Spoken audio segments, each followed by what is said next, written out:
When we think about love, we often imagine it as the highest force, an emotion that transcends everything else, a binding energy between men and women that promises unity and harmony. But when we listen carefully to the voices of the greatest thinkers, Friedrich Nietzsche, Carl Jung, Arthur Schopenhauer, and Jordan Peterson, we discover a darker, more unsettling truth. Women, throughout history and across every culture, have rarely sought love in the way men imagine it. Instead, they are drawn to something else: power. Power is the hidden currency behind attraction, desire, and commitment. Love, in many cases, is only the mask, the performance, the socially acceptable word for a much more primal instinct, the drive toward influence, security, and dominance within the relationship dynamic. This is not a condemnation of women. It is not a simple criticism. Rather, it is a revelation, one that men must understand if they are to stop being naive, if they are to stop falling into traps of misplaced devotion. Nietzsche once warned that women are not primarily concerned with truth, but with survival, power, and instinct. Jordan Peterson later explained in his lectures that female choice, hypergamy, the biological drive to seek the strongest male, is not about romantic illusions, but about survival strategies. Between these thinkers, spanning centuries, lies a single unbroken message: women desire power more than love. And in this video, we are going to peel back the layers of illusion. We are going to expose why women make the choices they do, why they are drawn to certain men and repelled by others, and why what they call love often hides something much more pragmatic, something that men often overlook until it's too late. So let us begin this journey, not with the sentimental fairy tale society tells us, but with the cold insights of philosophy and psychology. From Nietzsche to Peterson, we will uncover why women desire power over love, and why this truth is the key to understanding female nature itself. Part 1. Nietzsche's ruthless truth about female desire. Nietzsche, perhaps more than any philosopher, tore apart the illusions men hold about women. He believed that love, when expressed by women, is never purely about devotion or selfless giving. Instead, it is about possession, conquest, and the subtle wielding of influence. To Nietzsche, the word love is dangerous, because men interpret it as unconditional affection, while women often live it as a strategy, a way to bind and control the man who carries value. Nietzsche once remarked that women are by nature more cunning and more instinct-driven than men. While men often pursue abstract ideals such as honor, truth, or philosophy, women are grounded in the immediate and the practical. They see men not as distant ideals, but as resources to be evaluated. Strength, status, ambition, and dominance. This is why Nietzsche saw women as deeply tied to instinctual drives. Love to them is rarely about sacrifice. It is about ensuring survival and advantage. A woman's desire, according to Nietzsche, is not for the man himself, but for what he represents. She does not fall for his soul, his pure essence, or his lofty ideals. She falls for his power, whether that power is physical, intellectual, social, or financial. This truth unsettles men because it dismantles the romantic illusion. Many men imagine that women love them for who they are in the deepest sense. But Nietzsche warns us, if your who you are does not include strength, status, or the capacity to dominate in some sphere of life, you are invisible to her. A woman may comfort you. She may act with kindness, but desire, raw, burning desire, only emerges when she feels your power. This is why Nietzsche claimed that women are not suited to truth. In the same way men are, their instincts are more ancient, more biological, more cunning. While men can separate truth from survival, women conflate the two. What is true is what helps them survive and rise. In love, this becomes clear. Women gravitate toward the man whose existence gives them an advantage in the game of life. Part 2. Peterson's modern confirmation of an ancient truth. Jordan Peterson, a century after Nietzsche, brought these truths into modern language through psychology and evolutionary biology. Where Nietzsche used philosophy, Peterson uses science, but both converge on the same conclusion. Female attraction is not rooted in romance, it is rooted in power. Peterson often speaks about the biological reality of hypergamy, the tendency for women to seek men who are at least equal, but preferably superior in status, competence, and strength. This is not a cultural invention. It is deeply wired into human evolution. For thousands of years, a woman's survival and the survival of her children depended on her ability to choose a mate who could protect, provide, and elevate her position within the tribe. Choosing poorly was not a small mistake. It could mean death. Thus, Peterson explains, women are more selective than men in choosing partners. Men may scatter their interest widely, but women concentrate it. And their focus is not on superficial charm alone, but on indicators of dominance, competence, and leadership. In other words, women desire the man who embodies power. Peterson often highlights how this plays out in modern dating. Women may speak of wanting kindness, empathy, or sensitivity, but when it comes to actual desire, their actions reveal something else. They are drawn to the man who rises above competition, the man who commands respect in his field, the man who exudes confidence that is backed by real ability. Love is the language they use. Power is the reality they chase. This is why women are often dissatisfied in relationships with men who refuse to grow, who stagnate, who lose ambition. A man who was once desirable because of his potential becomes undesirable when he becomes passive. Peterson explains this as a biological adaptation. Women are constantly measuring whether their partner still represents upward mobility, strength, and resilience. If not, desire fades. Part 3. Jung and the Shadow of Female Desire. Carl Jung, unlike Nietzsche and Peterson, approached the question of female desire from the depths of the unconscious. He was not only concerned with what women admit to wanting, but with what lies beneath, the hidden forces, the unspoken urges, the archetypes that govern behavior without conscious awareness. And when we apply Jung's framework to the question of why women desire power over love, the answer becomes clearer and even more unsettling. Jung introduced the idea of the animus, the inner masculine presence that exists in every woman's psyche. Just as men carry an anima, an inner feminine, women carry the animus, an internal figure representing masculine authority, judgment, and power. This animus, Jung explained, shapes a woman's attraction, her ideals, her fantasies. It is not the man himself she seeks, but the embodiment of this archetype within her unconscious. In other words, women are not simply choosing men, they are choosing projections of their animus. And what defines the animus above all else? Power. When a woman encounters a man, she measures him, often unconsciously, against this inner masculine figure. Is he strong enough to embody what her animus demands? Is he capable of influencing her, directing her, even overpowering her when necessary?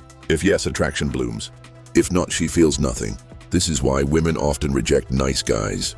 The nice guy may offer affection and devotion, but he does not embody the authority of her animus. He offers love without power and therefore fails the test. Jung also observed that women's attraction is often tinged with darkness. This is where the shadow comes in, the repressed, unacknowledged part of the psyche.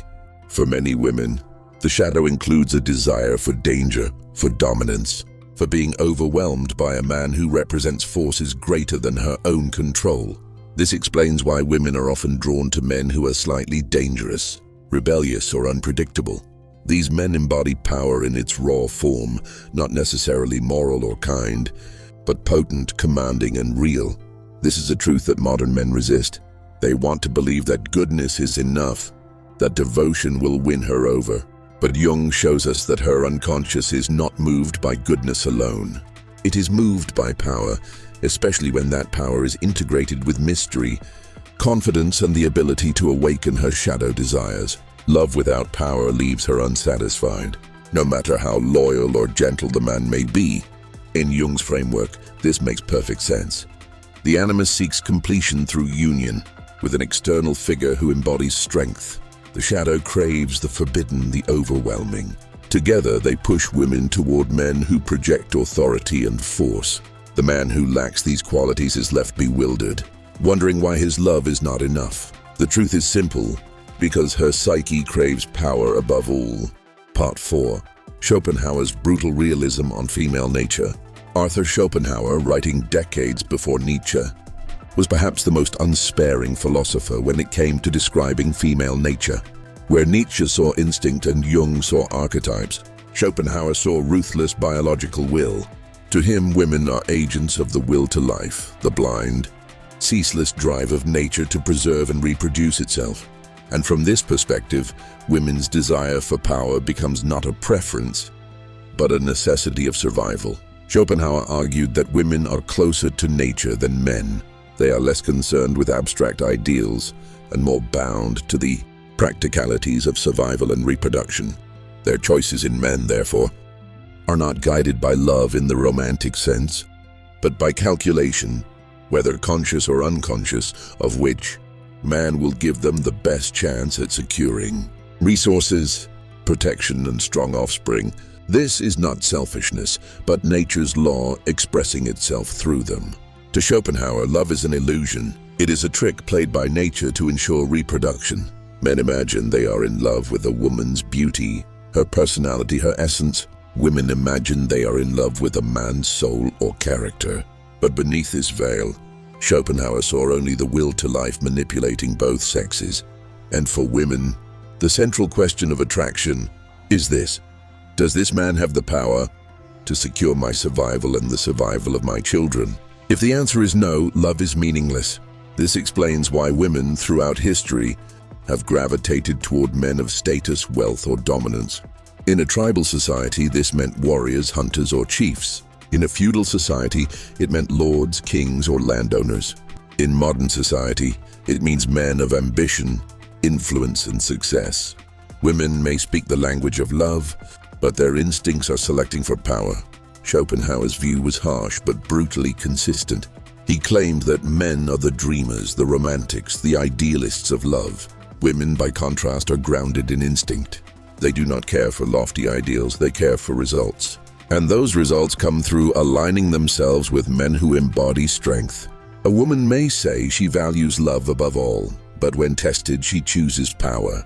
This realism shatters the illusions men often carry. Many men devote themselves entirely to women, offering loyalty, affection, and devotion, only to be discarded for a man who offers more power.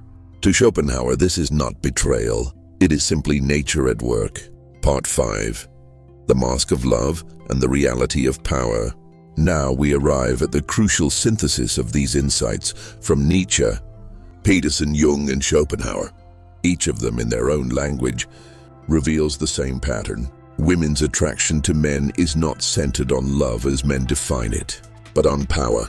Yet the world continues to cloak this truth under the mask of love. Why? Because society thrives on illusion. The illusion of love allows women to pursue power without admitting it. It allows men to believe they are chosen for their essence, rather than their dominance. It creates stability, social order, and the continuation of relationships. But underneath the mask, the reality remains.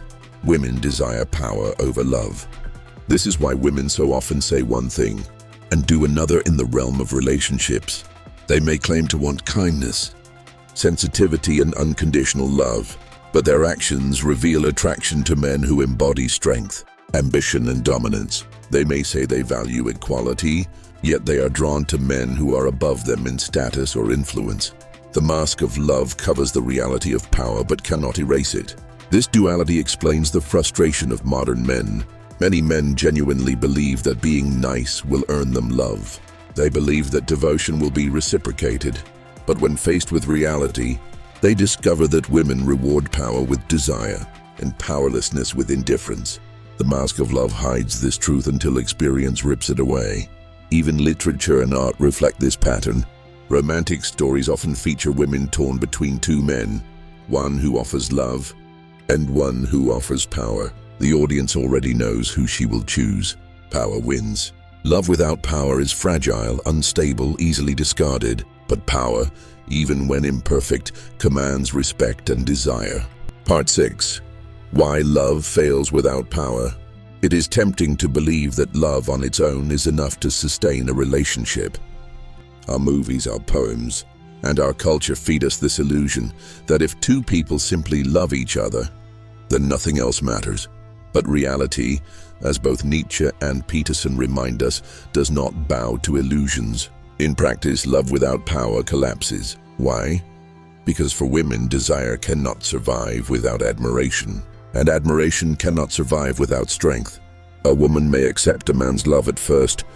She may even enjoy his devotion.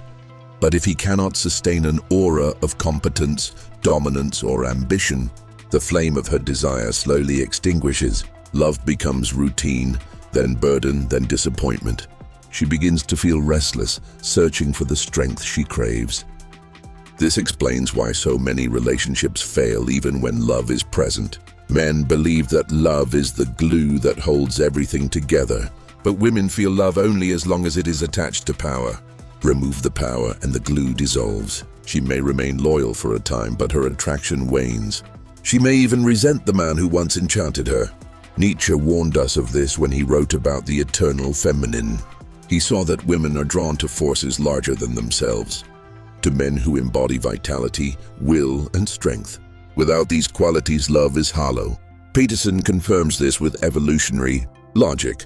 Women are biologically wired to seek upward mobility, to mate with men who can elevate their position in the hierarchy. If love ties her to a man who refuses to climb, her instincts eventually rebel. This is why women test men. They push, they provoke, they create tension. To the uninitiated, these behaviors seem irrational, even cruel. But beneath them lies a biological question. Is this man strong enough to handle me? Strong enough to handle life?